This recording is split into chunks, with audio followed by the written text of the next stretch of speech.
Assalamualaikum warahmatullahi wabarakatuh. Teman-teman sekalian, pemirsa yang terhormat, kembali kita berjumpa di Jejak Semesta 65 Channel. Dan saya berharap bahwa kita semua senantiasa dalam lindungan Allah Subhanahu wa Ta'ala, sehingga kita dapat melaksanakan kegiatan kita sehari-hari dengan sebaik-baiknya.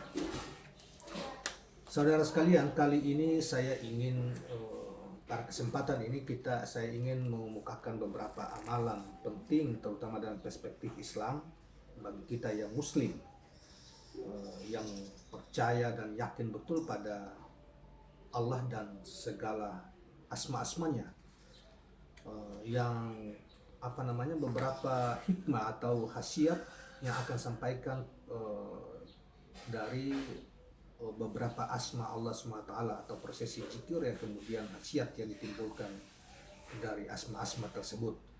Ini dijelaskan di dalam kitab Sunusul Anwar wa Kunsul Asrar dari Syekh Ibnu Haji At-Tilmisani Al-Maghribi.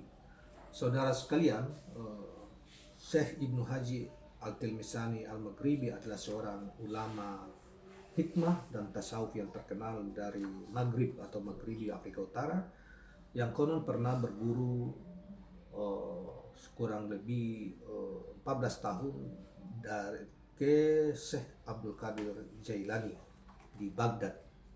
Dan beliau salah satunya menulis kitab ini, kitab amalan-amalan, yang barang siapa menjalani amalan-amalan ini, insya Allah segala hajat-hajat yang dilakukannya dikabulkan atau ditampakkan atau dipenuhi oleh Allah Subhanahu wa Ta'ala, dengan syarat bahwa seluruh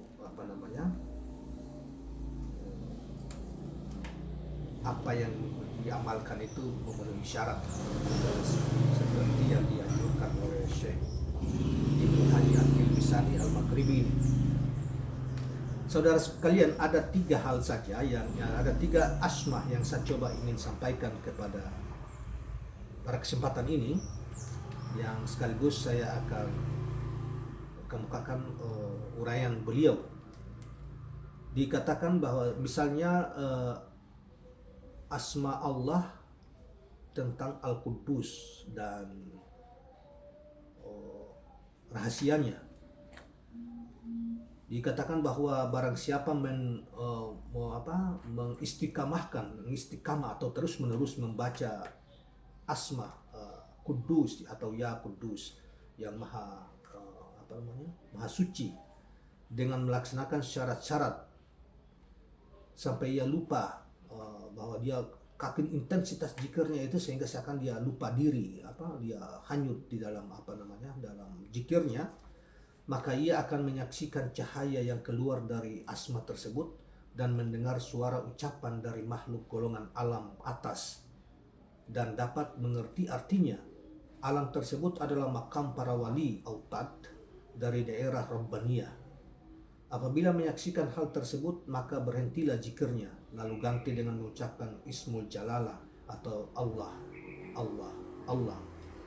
Maka akan tetap Anda berada di makam martabat tersebut, yaitu makamnya para wali autad. Itu soal asma Al-Quddus. Saya ingin sampaikan tentang syarat-syarat yang ingin yang disampaikan. Itu syarat-syaratnya itu harus berhalwat. Orang yang mau mengamalkan ini harus berhalwat. Tentunya halwat ini tidak harus di hutan atau di gua, tetapi misalnya di rumah ada mihrabnya yang tidak diganggu oleh istri pada waktu-waktu tertentu, kemudian menzikirkan kalimat Al-Quddus ini, yaitu dengan misalnya saat-saatnya dia harus berhalwat, memakai pakaian yang bersih, yang tidak tercemari oleh najis, memakan makanan yang halal sambil berpuasa, bahkan tidak banyak makan, mandi setiap hari tidak memakan makanan yang bernyawa. Ya, berarti kan dia kayak orang Jawa melakukan puasa muti ya, yaitu hanya nasi putih, pokoknya makanan yang tidak bernyawa lah. Berarti ikan pun tidak boleh, ayam tidak boleh, dan lain sebagainya. Berarti sayur-sayur boleh, gitu ya. Duduk menghadap kiblat dan merendahkan kepala, tidak merendahkan kepala atau tidak bersifat angkuh atau sombong. Tidak boleh ada niat di dalamnya, ada sifat sombong atau angkuh. Kemudian harus niat ibadah karena Allah. Jangan memasang niat ingin membuka hijab atau melihat yang gaib.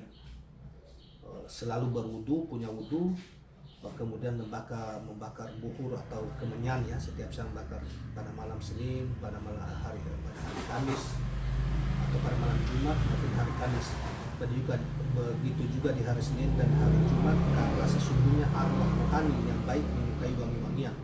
Tidak berbicara kepada siapapun, memakai pakaian yang putih, harus yakin sesungguhnya Allah akan mengabulkan doanya. Nah, ini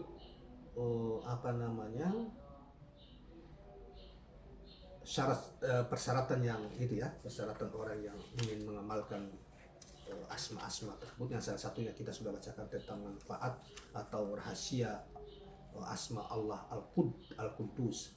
Yang kedua adalah asma Allah As-Sari'u.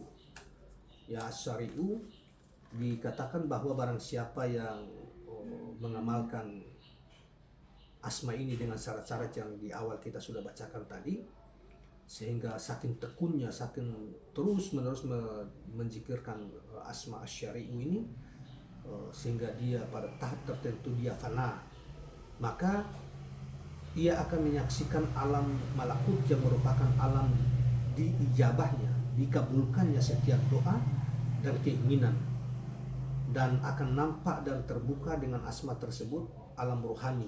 Maka mintalah apa yang Anda inginkan.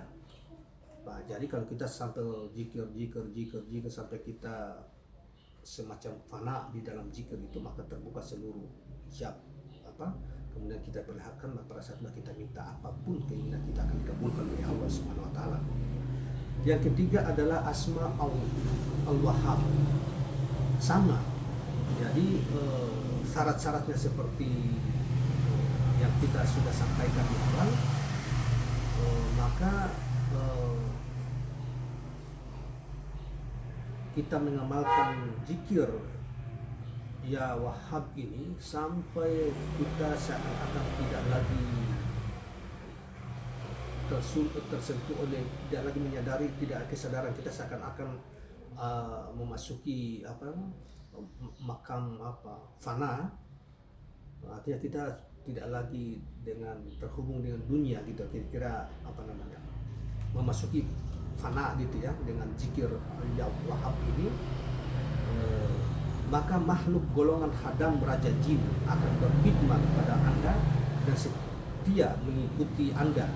Apapun yang Anda inginkan akan dibantu olehnya dalam urusan dunia. Ini merupakan martabatnya makam nuzabah, ahli kesempurnaan.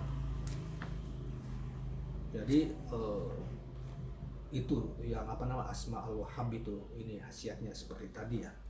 Kemudian yang terakhir adalah asma Al-Aziz, ya, Maharaja ya. Kalau Wahhab itu kan yang maha memberi.